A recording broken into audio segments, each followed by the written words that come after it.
in Hebrews chapter 6. He says that God made a promise to Abraham. God told Abraham and Sarah, you're going to have a son. Your seed is going to multiply, and it's going to replenish the earth. It's going to be like the stars in the sky and the sand on the beaches all over the world. You're going to have a son. The problem was Sarah was barren.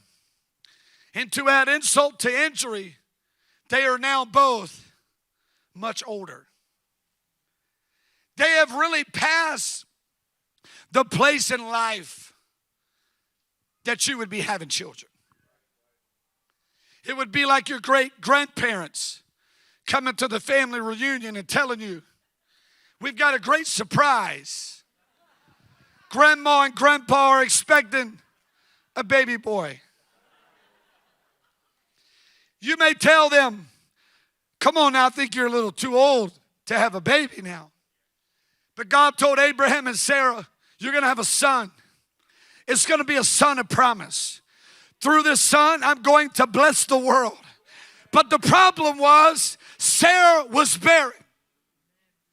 It seemed impossible until God gets in the equation. I know you're too old. I know you're barren. I know the circumstances are not ideal. But God made Abraham a promise. And according to Hebrews chapter 6 and verse number 16, the Bible tells us that he swore by the greater because he could swear by no other. He swore by himself. He then goes on to say in verse number 18 that God made Abraham a promise. And he said, you're going to have a son. And here's what the Bible says. It was impossible for God to lie.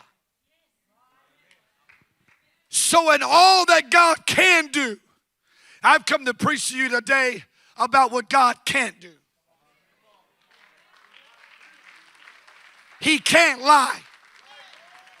He can create the world in 6 days, take a break on the 7th day, but he can't lie. He can rain down food from heaven for the children of Israel in the wilderness, but he can't lie. He can part a Red Sea, and you know what? He's not just going to move the water. He'll take the water out of the mud and make it dry ground so you don't even get your feet muddy. But I'll tell you what he can't do. He can't lie. He can put Daniel in the den of a lion, and he never gets bit, and he never gets hurt, but he can't lie.